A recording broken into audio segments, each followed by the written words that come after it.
আমরা মানুষ কথা আছে না অনেক বেশি বিচিত্রপূর্ণ প্রাণী। কেন?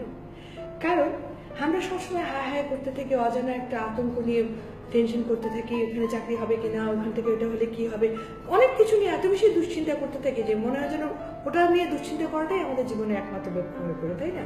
কিন্তু আমাদের যে মৃত্যু হবে, যেদিন আমরা জন্ম নিয়েছি তারপরের দিন থেকে কিন্তু আমাদের সেই মুহূর্ত থেকে আমি বলবো যে আমাদের মৃত্যুটা কিন্তু নিশ্চিত হয়ে গেছে। তো অবশ্যভাবে যে জিনিসটা সেটা কিন্তু আমরা বেমালুম ভুলে যাই। আর ভুলে যাই বলে কিন্তু আমরা কি করতে থাকি, একেবারে যখন তখন অনেক রকম ভাবে অনৈতিক কার্যকলাপে আমরা নিজেদেরকে লিপ্ত করে থাকি। সেটা মানুষকে কষ্ট দেওয়া হোক, বিশ্বাসের ঘরে চুরি করা হোক, কারোর সঙ্গে প্রতারণা করেই হোক, আমরা করি, জেনে শুনে করি। লোভ, লালসা, ঈর্ষা, গিবন, কোনো কিছুতেই কিন্তু আমরা খুব একটা পিছিয়ে থাকি না। কারণ ওসব সবকিছুই আমাদের মনে থাকে। শুধু মনে থাকে না কি জানেন? মনে থাকে না যে আমাদেরকে চলে যেতে হবে, আমাদের লিমিটেশন আছে, টাইম ফ্রেম ধরা আছে, এবং এই টাইম ফ্রেমটা খুবই অল্প সময়ের জন্য।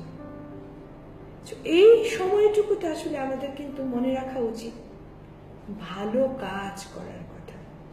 আমাদের মনে রাখা উচিত এমন কিছু আমরা করব না যেটাতে মানুষের অন্তরে রক্তপাত ঘটে, এমন কিছু আমরা করব না যেটাতে পরবর্তীতে আমাদের কর্মফলের বোঝা হয়ে যায় অন্যায়ের একটা ডিপো, তাই না? এই জিনিসগুলো আমাদের মনে রাখতে হবে। আমরা এগুলো কিন্তু মনে রাখতে হবে কখন? যখনই আমাদের মাথায় থাকবে আমাদের টাইম ইজ লিমিটেড, আমাদের চলে যেতেই হবে।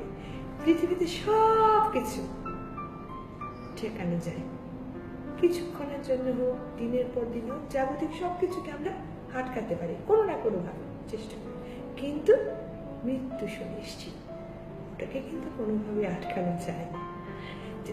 এখন আমার প্রশ্ন হচ্ছে, আমরা কি সেই মৃত্যু ভয়টাকে আদৌ মনে রেখে চলি?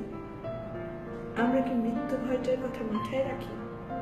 আমরা কি মনে রাখি যে আমরা একটা দিন না একটা দিন আমাদের সেই গন্তব্যস্থলে যাওয়ার জন্য যে আমল নামা নিয়ে যাওয়া উচিত সেটা কতটুকু ভারী, সেটার কথা মানে গম্ভীর কথা যদিও, কিন্তু আমার কাছে মনে হয় যে সেদিকে যদি আমরা একটু খেয়াল রাখি, আর এটার জন্য বিশাল কিছু করা দরকার নেই। করার দরকারটা কি? আপনি সৃষ্টিকর্তার উপর আস্থা রেখে যতটুকু পারি কোনো মানুষের উপকারে আসে, উপকার যদি একান্ত না করতে পারি যেন আমাদের কোনো অপকার না হয়। একটা মানুষের বিশ্বাসটাকে যতটুকু পারি মূল্যায়ন করা, যতটুকু পারি একটা ছোট কাজ, কেউ কিন্তু একটা ভালো কাজ করে, যে কাজটার পরে আমি যাতে অন্তত রাতের বেলা একটা নির্ভার হৃদয়, একটা পবিত্র আত্মা নিয়ে ঘুমাতে পারি যে হ্যাঁ আজকের দিনটা আমি কেমন কাটিয়েছি, আর যাই হোক আমার দ্বারা কিন্তু কোনো ক্ষতি হয়নি, আর যাই হোক কোনো ধরনের অন্যায়কে প্রশ্রয় দেওয়া হয়নি। কারণ অন্যায় যে করে, অন্যায় যে সহে, দুটোই কিন্তু সমান খারাপ। আমি অন্যায় করে তাতে কি আছে? কেউ যদি অন্যায় আমার উপর করেও থাকে, সেটা যদি দিনের পর দিন আমি সহ্য করে যাই, সেটাও কিন্তু এক ধরনের অন্যায়। যে কোনো ভাবে হোক তার প্রতিবাদ করতে হবে, অন্যায়কে প্রশ্রয় দেওয়া যাবে না। এখন সবার পক্ষে তো সেই ক্ষমতা নেই যে একদম রাস্তায় নেমে আমি অন্যায় না, কিন্তু ডাইরেক্ট ওয়েতে ইনডাইরেক্ট ওয়েতে চেষ্টা করতে হবে। এটা কিন্তু অনেক বড় একটা শান্তি, যাতে আমরা চেষ্টা করছি প্রতিবাদ করার।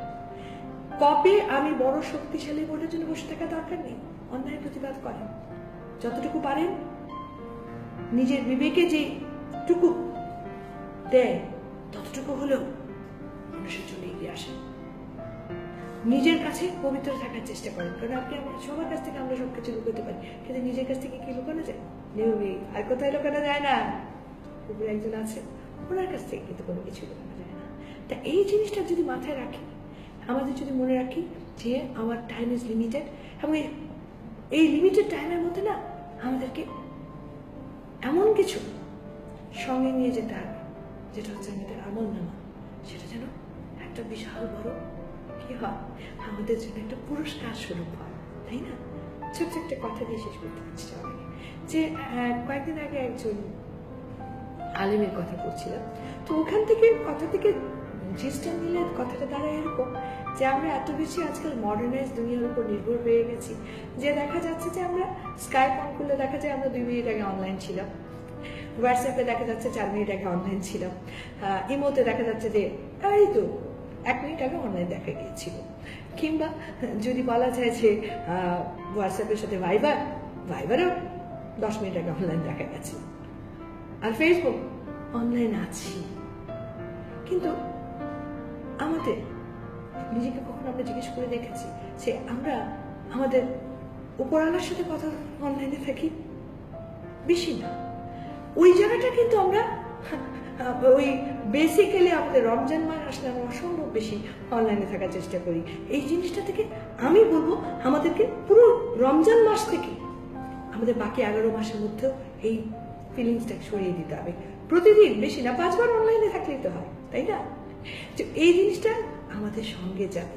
আমরা যখন মৃত্যু, যে বললাম লিমিটেড টাইমের পরে আমাদের মৃত্যু যখন চলে আসবে তখন কিন্তু ভাইবার, হোয়াটসঅ্যাপ, ফেসবুক কোনো কিছুই আর সঙ্গে থাকবে না। তখন কিন্তু ওই অনলাইনটাই ভরসা, তাই না কি? তাই এইটুকু মনে রেখে আমরা যদি কাজ করি, এটুকু মনে রেখে আমরা যদি চলি, এবং ওই যে বললাম প্রতিদিন অন্তত 5 বার অনলাইনে থাকার ব্যবস্থা করি, তাহলে কিন্তু মৃত্যুটা একেবারেই বলবো না যে একটা অজানা কি একটা ব্যাপার, কি হবে, এই যে ভয়টা, এই ভয়টা একেবারেই থাকবে না, তাই না কি? হাজার নয়, সবাই ভালো থাকবেন, সুন্দর থাকবেন, সুস্থ থাকবেন। আর একটা কথাই, সব সমস্যার সমাধান আমাদের দ্বারা করা মোটেও সম্ভব নয়। তাই কিছু কিছু সমস্যার সমাধান আমরা সম্পূর্ণরূপে আল্লাহর উপর ছেড়ে দেব, আর বাকিটুকুর জন্য উপরে আল্লাহ, আমি, আপনি, আমরা সবাই খুঁজে নেব সেই সমস্যার সমাধান। শুধু